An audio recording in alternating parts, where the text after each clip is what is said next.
Welcome to the Deep Dive.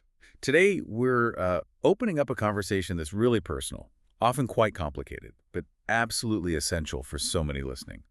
Redefining intimacy and sexuality after prostate cancer treatment. Yeah, and this deep dive, it really goes beyond just the medical recovery, the surgery, and all that.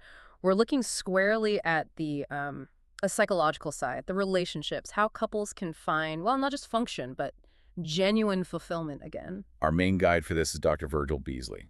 And what's incredible about him is his perspective, right? He's got over 40 years as a clinical psychotherapist, a master certified coach specializing in intimacy. Right. And he's a two-time prostate cancer survivor himself. So this isn't just theory, it's lived experience, hard-won wisdom. Definitely. And Dr. Beasley, he sets the stage right away with this great analogy. He compares intimacy recovery to making, like, award-winning Zinfandel wine. Wine, okay, tell me more. Yeah, it's a recipe. See, it's got steps. You have to start in the vineyard, which means starting outside the bedroom. It involves, practicing new ways of being, adding your own creativity, and really fundamentally changing how you think and act. I like that. The wine analogy tells us it's not magic, it's cultivated. It takes specific, intentional work, starting with the mindset, the psychological vineyard first. Exactly. Okay, so if we're starting there, in the vineyard, we have to talk about the initial shock, the fear that comes right after the diagnosis. Absolutely. The whole experience, it really begins with fear. And that fear, it shapes everything, your mental reality. The Mayo Clinic actually points to the three biggest issues men and partners face. And, well, they all start with fear. What are they? First, there's the overwhelming fear of dying. That's number one. Then the fear of erectile dysfunction, ED. And third, the fear of being incontinent. Wow. Those are heavy. And they immediately create this kind of fixed mindset, don't they, where failure seems almost inevitable. It can feel that way. And that's where Dr. Beasley's work on shifting perspective is so key. He tells this fascinating story from a wine tasting. It really shows how quickly we can actually change our brain's programming. The white wine drinker. That's the one.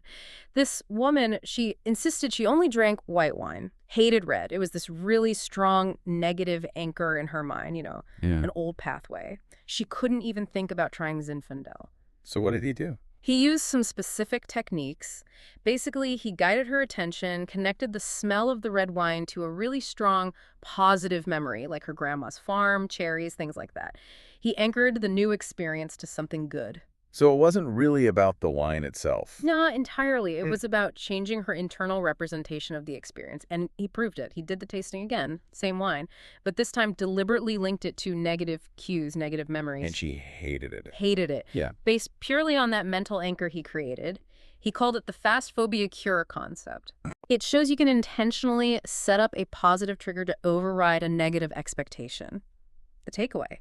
The mindset you bring to wine or to sex really shapes your enjoyment. It's changeable. Okay, so if the wine story shows we can change our minds, maybe even quickly, what's actually happening in the brain that allows for that kind of shift? Well, that ties right into neuroscience. Scientists often say our brain is kind of locked in this dark, silent vault. It just gets raw electrochemical signals. Right. And it has to extract patterns, assign meaning, basically construct what we perceive as reality. Right. Now, our reality is constrained by biology, sure, but the crucial thing is the brain is constantly rewiring itself.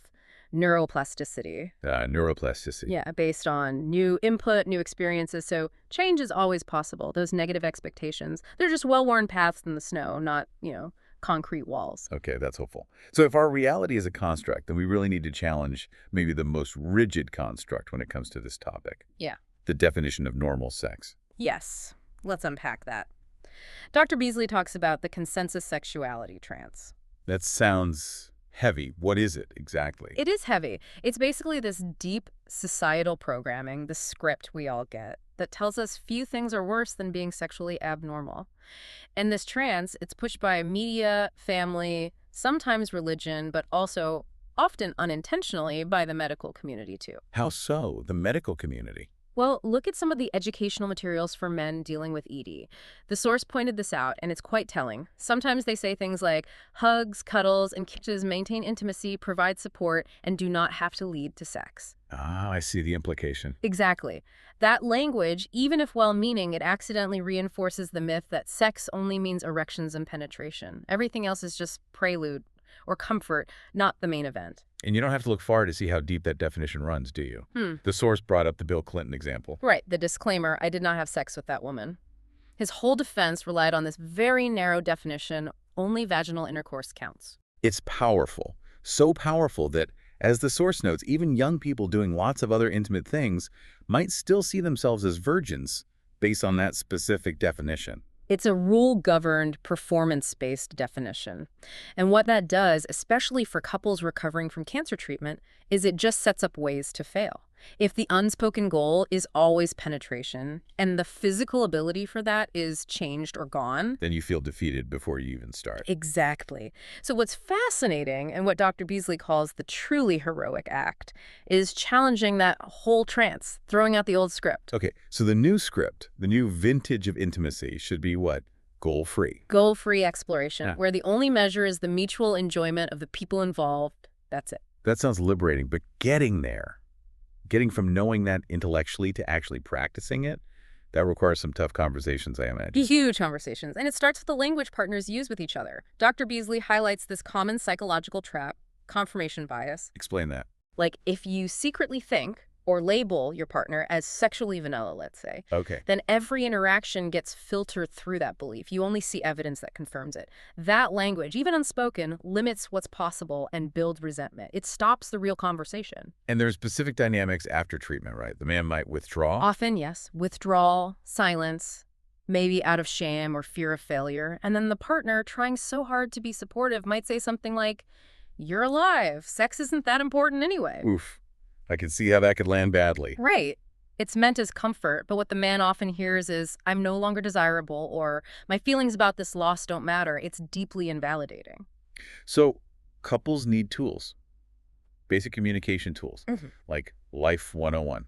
Pretty much. The fundamentals are deceptively simple but powerful. Like, describe the problem like a news reporter, just the facts, no blame, no criticism. See, objective. Stay objective, stay on topic, Yeah. and use I statements. I am feeling, I am imagining, I am wondering. This owns your feeling without making it the other person's fault or job to fix. That makes sense. Taking responsibility for your own experience. Exactly. And this leads us to probably the most practical tool in the source material, the communications exercise. Sexercise. Okay, intriguing name.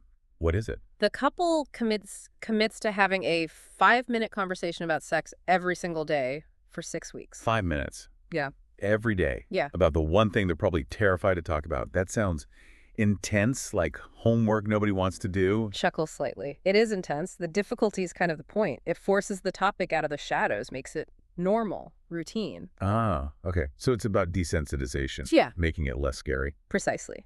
By forcing sex into the must-do of daily chat, it loses some of its verifying power. It's like emotional neuroplasticity again. You're carving a new, less scary path for that conversation. That's smart. And related to communication, there was a really practical tip about doctor's appointments. Oh yeah, crucial. The partner should go too. The patient. They're under stress. They'll forget things, questions, what the doctor said. The partner needs to be the advocate, the note taker, the prompter. Makes sense. And the tip within the tip, ask for the first or last appointment of the day. You're more likely to get a bit more time, less rush. Good practical nugget there. Okay, so communication channels are opening up. Yeah. But then there's the internal journey, right?